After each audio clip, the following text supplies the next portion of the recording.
வணக்கம். இன்றைய தினம் நேர மேலாண்மை என்பதை பற்றி உங்களோடு பகிர்ந்து கொள்வதற்காக இணைந்திருக்கிறேன். நேர மேலாண்மையை பற்றி ஏகப்பட்ட புத்தகங்கள் எண்ணற்ற யோசனைகளை சொல்லியிருக்கின்றன. ஆனால் யாரும் அதை பின்பற்றுவதைப் போல தெரிந்த மாதிரி இல்லை.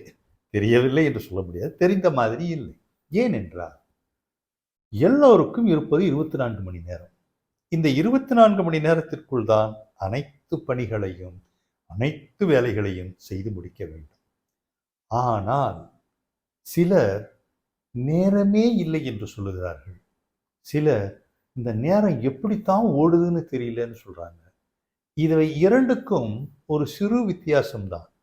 நேரத்தோடு இணைந்து பயணித்தால் நேரம் போவது தெரியாது.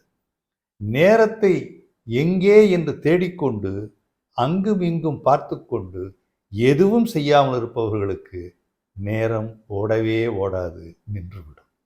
அப்படி நின்றுவிட்டால் உங்களால் வைத்த செயலையும் செய்ய முடியாது. விவேகமில்லாத செயல்களை சில பேர் செய்து கொண்டிருப்பதனால்தான் நேரத்தை விவேகமாக செலவு செய்ய முடியாமல் போய்விடுவதாக கூறுகிறார்கள்.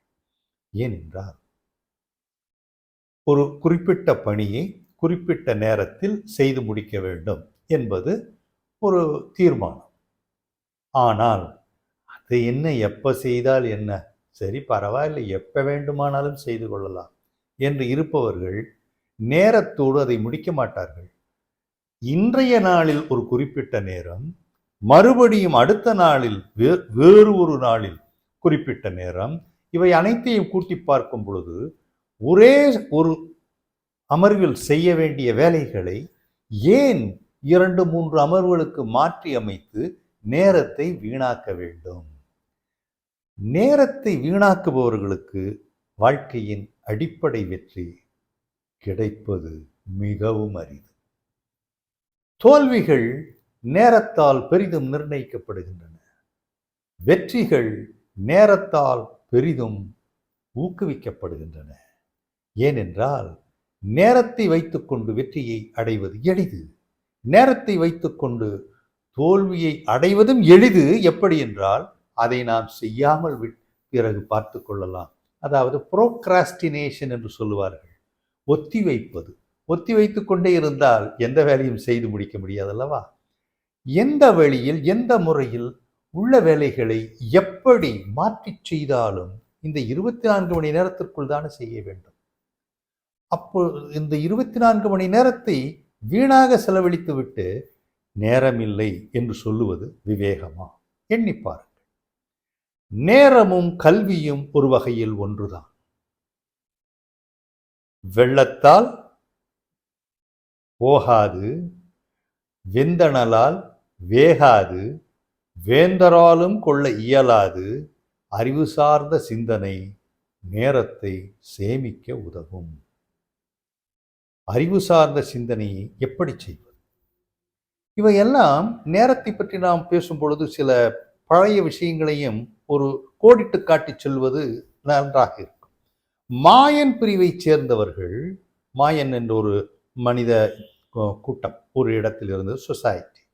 அந்த கூட்டத்தில் அவர்கள் நாட்களையும் ஆண்டுகளையும் கணித்து விவசாயம் செய்வது எப்படி, அந்த விவசாயத்தில் நம்மால் என்ன செய்ய முடியும் என்பதை பற்றி சில விஷயங்களை குறித்து வைத்திருந்தார்கள்.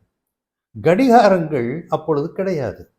ஆக சூரியன் இந்த இடத்திற்கு வந்தால் இப்படி, சூரியன் மறைந்து விட்டால் நேரம் கடந்து விட்டது, இதை போன்ற சில விஷயங்களை அவர்கள் செய்து கொண்டிருந்தது காரணத்தினால் சூரியன் சரியாக வந்து விட்டால் வேலைக்கு வந்து விடுவார்கள். சூரியன் மறைந்து விட்டால் வேலையை முடித்துவிட்டு கிளம்பி விடுவார்கள். அப்படி இருக்கக்கூடிய காலத்தில் நாம் சரி கொஞ்ச நேரம் இருந்துட்டு பிறகு செய்து கொள்ளலாம் என்று செய்யும் பொழுது வெயிலுக்கு வெயில், நேரமின்மைக்கு நேரமின்மை, உடல் களைப்புக்கு உடல் களைப்பு, இவை அனைத்தும் சேர்ந்து என்ன ஆகும்? வேலையை முடிக்க முடியாது, ஒத்தி போடப்படும். அதைத்தான் மாயன் இனத்தார் வேலைகளை சரியான முறையில் இப்படித்தான் செய்ய வேண்டும் என்று வகுத்து கொண்டார்கள். அந்த வகுத்தலின்படி அவர்கள் பணிகளை ஆற்றி வந்தார்கள். கடிகாரங்களை இயக்குதல் இயந்திரமயமான உலகத்தில் தவிர்க்க முடியாது. யாராயாவது நேரம் உடனடியாக ஒன்றா கைபேசியவோ அல்லது மணிகாட்டியோ பார்த்து கொண்டு மணி 5:15 5:20 என்று ஏதோ ஒன்று சொல்லுகிறார்கள். அந்த நேரம் இவ்வளவு நேரம் ஆகிவிட்டதா என்பதை உணர்ந்து கொள்ள தெரிகிறது. 15ஆம் நூற்றாண்டு வரை இந்த நேரத்தை பற்றி யாருக்கும் ஒன்றுமே தெரியவில்லை. ஆனால் 15ஆம் நூற்றாண்டுக்கு பிறகு அந்த நேரத்தை பற்றி குறிக்கும் பொழுது ஒரு நாளைக்கு இவ்வளவு மணி நேரம், இந்த நேரத்தை இப்படி இவ்வளவு நிமிடங்கள், இவ்வளவு வினாடிகள் என்று. இதை பற்றி மீண்டும் நாம் தொடருவோம்.